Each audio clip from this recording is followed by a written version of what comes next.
یہ فتنوں کا زمانہ ہے، کوئی معمولی زمانہ نہیں ہے۔ تو پہلے سے زیادہ میں اور آپ اور ہم سب اپنے ایمان کی، اپنے اعمال کی حفاظت ضروری ہے۔ حدیث پاک میں اللہ کے رسول صلی اللہ علیہ وسلم نے ارشاد فرمایا، بادروا بالاعمال فتنا، فتنوں کے زمانے میں اپنے اعمال کو جلدی جلدی کرو، نیک اعمال کو جلدی جلدی کرو، کہیں ایسا نہ ہو کسی فتنے کے اندر ہم سب مبتلا ہو جائیں گے اور پھر ایمان سے، اعمال سے ہاتھ دھو بیٹھیں گے۔ اور آگے فرمایا کہ فتنے اس طرح آئیں گے امت پر کہ بارش کے قطرات کے مانند، اور اسی طرح جیسے رات کا اندھیرا ہوتا ہے، رات کا اندھیرا چھا جاتا ہے، کوئی چیز نظر نہیں آتی، تو فرمایا اس طرح امت پر فتنے آئیں گے۔ تو طرح طرح کے فتنے آج امت پر آ رہے ہیں، اور نوجوانوں کا ایمان، ہماری نوجوان بچیوں کا ایمان اور ان کے اعمال، یہ سب سارے چیزوں کو بگاڑنے کی، چھیننے کی کوشش کی جا رہی ہے۔ تو اسی لیے محترم خواتین، میں اور آپ پہلے سے زیادہ اپنے ایمان کی، اپنے اعمال کی حفاظت بہت ضروری ہے۔ اور آگے حدیث پاک میں، اسی حدیث پاک میں اللہ کے رسول صلی اللہ علیہ وسلم نے ارشاد فرمایا، یصبح الرجل مؤمنا ویمسی کافرا ویمسی مؤمنا ویصبح کافرا، کہ آدمی صبح اس حالت میں کرے گا کہ وہ ایمان والا تھا، صبح کی حالت میں مومن تھا، ایمان والا تھا، پھر شام ہوتے ہوتے ہوتے آدمی کافر ہو جائے گا۔ اور آگے فرمایا شام کو آدمی ایمان والا تھا، صبح ہوتے ہوتے ہوتے آدمی ایمان سے ہاتھ دھو بیٹھے گا، ایمان سے نکل جائے گا۔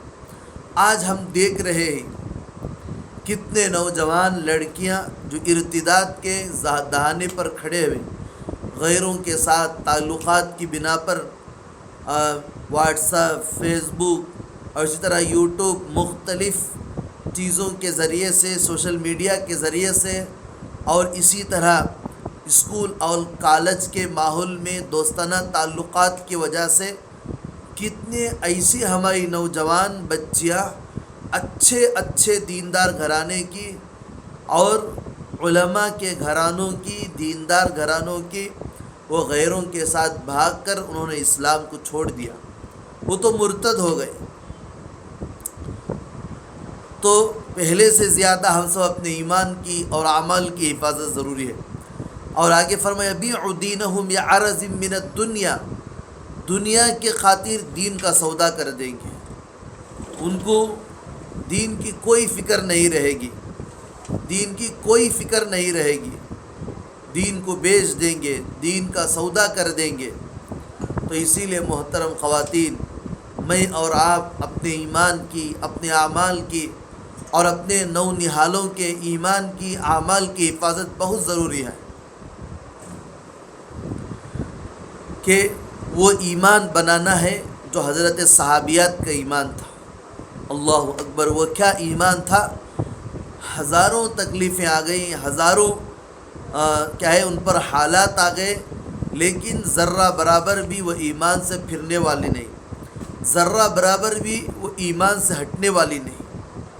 آپ کو تو علم ہے، سب سے پہلی شہادت جو اسلام میں ہوئی وہ حضرت سمیہ رضی اللہ عنہ کی، وہ بھی عورت کی ہوئی، مردوں کو اللہ نے وہ توفیق نہیں دی۔ سب سے پہلے اسلام میں شہید ہونے والی خاتون وہ سیدتنا حضرت سمیہ رضی اللہ عنہ تھی۔ اس واقعے کو بار بار پڑھیے گا، بار بار مذاکرے میں لائیے گا۔ تو اسی لیے حضرت شیخ الحدیث مولانا زکریا صاحب مہاجر مدنی رحمۃ اللہ علیہ نے فضائل اعمال میں صحابیات کے واقعات کو لکھا ہے، اور اسی طرح حضرت جی مولانا یوسف صاحب رحمۃ اللہ علیہ نے بھی بہت سارے واقعات کو لکھا ہے، صحابہ کی زندگی، اس کا نام ہی رکھا حیات الصحابہ، صحابہ کی زندگی۔ تو اسی لیے محترم خواتین، بار بار ان کے واقعات کو پڑھتے رہنے سے ہمارا ایمان تازہ ہوتا ہے، اور ہم سب ایمان پر جمتے ہیں. گھر میں کوئی پریشانی آ گئی، گھر میں کوئی ٹینشن آ گیا، اور اسی طرح ملکی اعتبار سے اور عالمی اعتبار جو کچھ بھی پریشانی آ جائے، ہم سب اپنے ایمان پر جمنا ہے، ہم سب اپنے ایمان پر ڈٹے رہنا ہے، اور ایسا ایمان پیدا کرنا جو حضرت صحابیات کے اندر وہ ایمان تھا. جتنے بھی جو بھی حالات آ جائیں، اللہ اکبر. وہ کیا صحابیہ تھی حضرت سمیہ رضی اللہ. ایک تو بوڑھی تھی، کمزور تھی، ضعیف تھی، اور عورت تھی، مرد تو مرد عورت تھی. بوڑھی عورتوں کے اندر تو کمزوری رہتی ہے، لیکن اس سب کے باوجود ان کا ایمان جوان تھا، کہ ان کو کہا گیا کہ دیکھو کلمات کفر کہہ دو، اسلام کو چھوڑ دو. وہ کسی طرح اسلام کو چھوڑنے والی نہیں تھی. اللہ اکبر کبیرہ. اور دونوں پیروں کو آپ رضی اللہ عنہ کے رسی سے باندھا گیا، اور پھر جانوروں کو ایک طرف ایک جانور، ایک طرف اس طرف جانور، رسی سے باندھ کر پاؤں کو کھینچا گیا. تو بیچ پیروں میں سے، میرے لیے بولنا آسان ہے، آپ کے لیے سننا آسان ہے، لیکن تنہائی میں بیٹھ کر ہم سوچے وہ کیسی خاتون تھی. اللہ اکبر. رضی اللہ عنہ ورضوان. اللہ ان سے راضی ہو گئے، وہ اللہ سے راضی ہو گئی. ایمان کیا مضبوط ان کے دلوں کے اندر جم جاتا تھا. اللہ اکبر. دونوں پیروں میں رسیوں سے باندھ کر گھسیٹا گیا، بیچ میں سے ان کو چیرا گیا، ذرہ برابر بھی وہ ایمان سے ہٹنے والی نہیں تھی. تو اسی لیے محترم خواتین، آپ کی قربانیاں زیادہ ہیں. تنہا مرد آگے نہیں بڑھ سکتا، اور تنہا مرد اسلام کے لیے کوئی کارنامہ نہیں دے سکتا جب تک کہ تمہارا ہاتھ نہ ہو، جب تک کہ آپ کا ہاتھ نہ ہو. دیکھیے سیرت میں حضرت علماء فرماتے ہیں، خود اللہ کے رسول حضرت محمد صلی اللہ علیہ وسلم کو دنیا میں ظاہری اعتبار سے دو سہارے تھے. یہ گھر کے اندر امی جان حضرت خدیجہ رضی اللہ عنہا، اور باہر آپ کے چچا ابو طالب. جب نبوت کے کام سے آقا صلی اللہ علیہ وسلم تھکے ماندے چور چور کر آتے تھے، تو جیسے ہی گھر میں آتے تو امی جان حضرت خدیجہ رضی اللہ عنہا وہ تسلی بھرے الفاظ کہتی تھی، آپ کا غم، آپ کی پریشانی پوری ختم ہو جاتی. اور امی جان حضرت خدیجہ رضی اللہ عنہا کا، انہوں نے تو مال دولت سب کچھ آپ کے لیے لٹا دیا تھا، انہوں نے دین کے لیے وقف کر دیا تھا، امی جان حضرت خدیجہ رضی اللہ عنہ. تو محترم خواتین، اسلام نے جب بھی ترقی کی، اور اسلام میں جب بھی قربانی کا نمبر آیا، قربانی دینے کا نمبر آیا، تو مردوں کے مقابلے میں عورتوں نے سب سے پہلے آگے بڑھ کر قربانی دی. وہ کون سا غزوہ تھا، کون سی جنگ تھی جس میں عورت شریک نہ ہو؟ اسی لیے آپ کی قربانی بہت زیادہ ہے. تو یہ واقعات، ان حالات کے اندر یہ ایمان کے واقعات اپنے بچوں کو سکھائیے، اپنے بچوں کے سامنے پڑھیے. وہ حضرت ام عمارہ کیسی تھی، اللہ اکبر. وہ حضرت اسماء رضی اللہ عنہا کیسی تھی. باپ جب ہجرت کے لیے جا رہے ہیں تو توشہ تیار کر رہے ہیں، کھانے پینے کی چیزیں تیار کر رہے ہیں، توشہ بنا کر دے رہے. وہ کیا ایمان تھا حضرت صحابیات کے اندر. اللہ اکبر و کبیرہ. محترم خواتین، ایسا ایمان ہمارے اندر پیدا کرنا ہے، اور ابھی سے نونہالوں کے اندر اللہ سے ہونے کا یقین، اللہ کی ذات سے ہونے کا یقین دلوں کے اندر پیدا کرنا ہے. چاہے ہمارے بچیاں ہوں، چاہے بچے ہوں، ہر ایک کے اندر اللہ ہی سب کچھ کرتے ہیں. اللہ تعالیٰ چاہے تو حالات کو بدل سکتے ہیں. یہ زمین اللہ کی، یہ دھرتی اللہ کی، یہ آسمان، یہ کائنات، سب چیزیں اللہ کے. اللہ جیسے چاہے ویسے حالات کو بدل سکتے ہیں. تو اسی لیے محترم خواتین، ہم سب اپنے بچوں کی ایمان کی اور اعمال کی حفاظت کی بہت فکر کرنی چاہیے، پہلے سے زیادہ بہت فکر کرنی چاہیے. کہیں ایسا نہ ہو کہ ذہنی اعتبار سے، فکری اعتبار سے اور اعتقادی طور پر ہمارے بچوں کا ایمان سلب ہو جائے، وہ ایمان سے نکل جائے اور ہمیں خبر ہی نہ ہو. تو اسی لیے دیکھنا پڑے گا کیا سن رہے ہیں، کدھر جا رہے ہیں، کیا کھا رہے ہیں، کیا پی رہے ہیں، کس سے بات چیت ہو رہی ہے، اور عقائد، نظریات، اللہ سے ہونے کا یقین، اور حضرات انبیاء اکرام علیہم الصلاۃ والسلام کے واقعات، اور اسی طرح حضرت صحابہ اور حضرت صحابیات رضی اللہ عنہم اجمعین کے واقعات سنانا پڑے گا. پڑھ پڑھ کر، سن سن کر دلوں کے اندر ایمان کو مضبوطی سے بٹھانا ہوگا. تو اسی لیے مجلسیں رکھی جاتی ہے تاکہ ہمارا ایمان مضبوط ہو اور ہمارا ہم اعمال پر کھڑے ہو جائے. ان الذین آمنوا وعملوا الصالحات، اللہ تعالیٰ جہاں جہاں ایمان کا ذکر کیا ہے، ایمان والوں، ایمان کے ساتھ اللہ تعالیٰ نے اعمال صالحہ کو جوڑا ہے، نیک اعمال کو اللہ نے جوڑا ہے.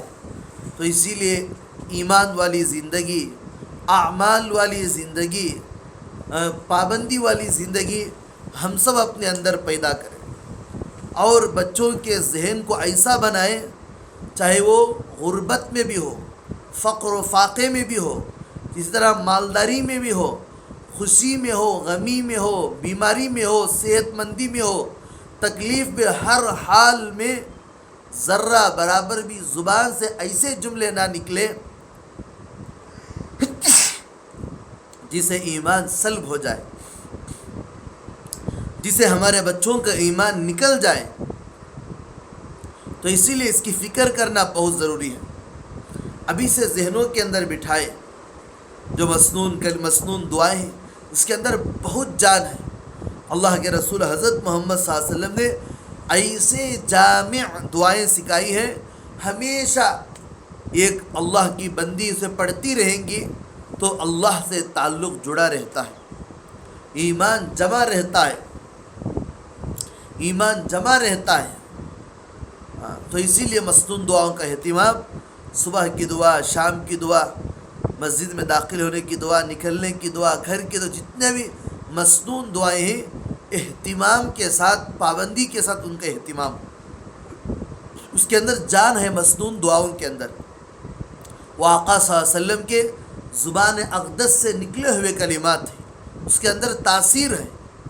ہمارا ایمان اور اعمال سب کچھ اس کے ذریعے سے بنتا ہے. تو اسی لیے مسنون دعاؤں کا اہتمام. اور اسی طرح عقائد کو سکھائیں، اللہ رب العزت کے بارے میں کیا عقیدہ رکھنا چاہیے، اللہ کون ہے، ہمارا پالنے والا، اور جس نے اس پوری کائنات کو بنایا، پوری کائنات کے نظام کو سجایا، اور موت و حیات کا مالک اللہ، زندگی کا مالک اللہ، صحت کا مالک اللہ، رزق کا مالک اللہ. یہ سب سارے چیزوں کو ذہنوں کے اندر بٹھانا ہے. تو سب سے پہلی چیز اللہ رب العزت کی ذات عالی سے ہونے کا یقین، اور اللہ رب العزت کے بارے میں عقائد، یہ سب سے پہلے بہت اہم ضروری.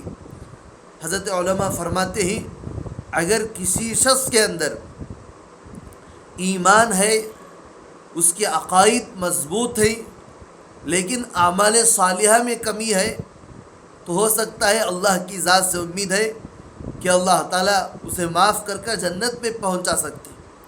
لیکن کسی کے عقائد اور نظریات اور ایمان بگڑا ہوا ہے، جتنے بھی وہ اعمال صالحہ کر لے، نمازوں کی پابندی کر لے، اور ذکر و تلاوت کا اہتمام کر رہے، صدقہ و خیرات کرے، جو بھی نیک اعمال کرے، وہ سارے اعمال اللہ اکارت کر دیں گے، باطل کر دیں گے، کوئی عمل قبول نہیں. کیوں؟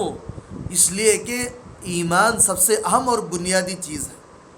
تو اسی لیے محترم خواتین، سب سے پہلے ہم سب اپنے عقیدوں کو درست کریں، اپنے ایمان کو درست کرے۔ اللہ رب العزت کے بارے میں ہم سب کو کیا عقیدہ رکھنا چاہیے؟ وہ اللہ موجود ہے اور حاضر ہے، ناظر ہے، ہمیشہ سے ہے اور ہمیشہ رہے گا، اور اللہ تعالیٰ کسی اور چیز کا محتاج نہیں ہے۔ جیسے ہم کھانے کے محتاج ہیں، پینے کے محتاج ہیں، سونے کے محتاج ہیں۔ لا تأخذہ سنۃ ولا نوم، اللہ تعالیٰ کیا ہے؟ سونے سے اور اونگ سے بھی پاک ہے۔ جو اونگ کسے آتی ہے؟ نیند کسے آتی ہے؟ جو تھک جاتے ہیں، جو کام کر کر تھک جاتی ہے، ان کو اونگ آتی ہے، نیند آتی ہے، اور پھر سونے کے بعد آدمی فریش ہو جاتا ہے اور مکمل طور پر وہ جاگ جاتا ہے، نیند پوری ہو جاتی ہے، راحت مل جاتی ہے۔ لیکن یہ اللہ کو تھکان ہی نہیں، اللہ کو کوئی تھکان ہی نہیں، تو پھر اونگ کی بات ہی نہیں۔ تو ان تمام عیوب سے اللہ تعالیٰ پاک و صاف ہے۔ تو اللہ رب العزت کے ذات کے بارے میں، اللہ کے صفات کے بارے میں یہ عقیدہ رکھنا چاہیے۔ پھر اس کے بعد کیا ہے؟ نبیوں کے بارے میں کیا عقیدہ رکھنا؟ ہمارے پیغمبر آخری نبی حضرت محمد رسول اللہ صلی اللہ علیہ وسلم، اللہ تعالیٰ نے انسانوں کی ہدایت کے لیے 1,24,000 کم و بیش انبیاء اکرام علیہم الصلاۃ والسلام کو بھیجا۔ سب سے آخر میں میرے اور آپ کے آقا امام الانبیاء، سید الانبیاء، خاتم الانبیاء حضرت محمد رسول اللہ صلی اللہ علیہ وسلم تشریف لائے، اور آپ اللہ کے نبی ہیں اور آخری نبی ہیں۔ جس طرح ہم سب ہمارے نبی کو نبی مانتے ہیں، اس طرح یہ عقیدہ اور یہ ماننا بھی ضروری ہے کہ اللہ کے رسول صلی اللہ علیہ وسلم آخری نبی ہیں۔ اگر کوئی عورت یا کوئی مرد اللہ کے رسول صلی اللہ علیہ وسلم کو نبی مانتے ہیں لیکن آخری نبی نہیں مانتے تو ایمان نہیں ہوگا۔ تو اسی لیے نبی ماننے کے باوجود اللہ کے رسول صلی اللہ علیہ وسلم کو آخری نبی ماننا بھی ضروری ہے، اور آپ سے محبت، آپ سے تعلق، آپ کے طریقوں سے محبت اور آپ کے سنتوں سے محبت، یہ سارے چیزوں پر ایمان لانا، اور یہ عقیدہ رکھنا کہ آپ صلی اللہ علیہ وسلم پر آخری شریعت نازل ہوئی اور قیامت تک کوئی نیا نبی دنیا میں نہیں آئے گا۔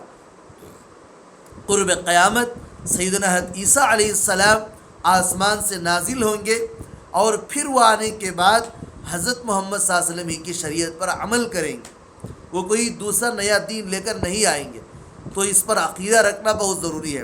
پھر فرشتوں کے بارے میں عقیدہ، فرشتے اللہ تعالیٰ کی نورانی مخلوق ہیں، پاکیزہ مخلوق ہیں، اللہ تعالیٰ نے ان کو نور سے پیدا کیا، ان کی تعداد اللہ کے علاوہ کوئی نہیں جانتا، کھربوں کی تعداد میں فرشتے ہیں، اور اللہ نے جن کاموں پر انہیں معمور کیا ہے، رکھا ہے، وہ انہی کاموں پر وہ رہتے ہیں، ذرہ برابر بھی اللہ کی نافرمانی نہیں کرتے۔ اور اسی طرح پچھلے جو نبی آئے ہیں ان پر عقیدہ اور ایمان رکھنا، لیکن ان کے جو نبیاں تھے وہ برحق تھے، آسمانی جو کتابیں تھیں وہ برحق تھی۔ اب ان کی شریعت، اب ان کا دین ہمارے نبی صلی اللہ علیہ وسلم کے آنے کے بعد ان کی شریعت، ان کا دین ختم ہو چکا ہے۔ اور اسی طرح آخرت کے دن پر ایمان لانا، اور اسی طرح والقدر خیرہ و شرہ، تقدیر پر ایمان لانا، چاہے اچھی ہو یا بری ہو تقدیر، وہ بھی اللہ کے فیصلے سے ہوتی ہے۔ موت اور حیات کا مالک اللہ، زندگی کا مالک اللہ، بیماری اور صحت کا مالک، ہم سب اللہ کے ملکیت میں، اور مالک کو اختیار ہے، جیسا چاہے ویسا استعمال کر سکتے ہیں۔ بہرحال تقدیر پر بھی ایمان لانا ضروری ہے۔ تقدیر وہ انسانوں کو دنیا میں پیدا کرنے سے پہلے اللہ کے علم میں جو چیز تھی اسے تقدیر کہتے ہیں، اور اس کے مطابق یہ سب کچھ ہوتا ہے۔ بہرحال اللہ سے دعائیں کرتے رہنا، اللہ سے عافیت مانگتے رہنا، حدیث میں اللہ کے رسول صلی اللہ علیہ وسلم اس کو بھی سکھلایا ہے۔ تو بہرحال اچھی ہو یا بری تقدیر، اس پر راضی رہنا چاہیے۔ اور والقدر خیرہ و شرہ من اللہ تعالی والبعث بعد الموت، مرنے کے بعد دوبارہ زندگی اللہ دیں گے، اس پر بھی عقیدہ رکھنا ضروری ہے۔ بعض غیروں کا عقیدہ ہے مرنے کے بعد دوبارہ زندگی نہیں، اس لیے وہ جلا کر ختم کر دیتے ہیں، حالانکہ اللہ قرآن میں فرماتا ہے، دیکھو لوگ اعتراض کرتے ہیں مرنے کے بعد کس طرح زندہ کریں گے؟ اللہ فرماتا ہے، دیکھو جب تم کچھ بھی نہیں تھے، ہم نے تمہیں ایک پانی کے قطرے سے کس طرح بنایا تمہارا وجود کے حساب، اور 3 اندھیریوں کے اندر تمہیں پیدا کیا۔ جب پہلی مرتبہ جب ہم نے تمہیں بنایا تو ہمیں کوئی پریشانی نہیں بنانے کے لیے۔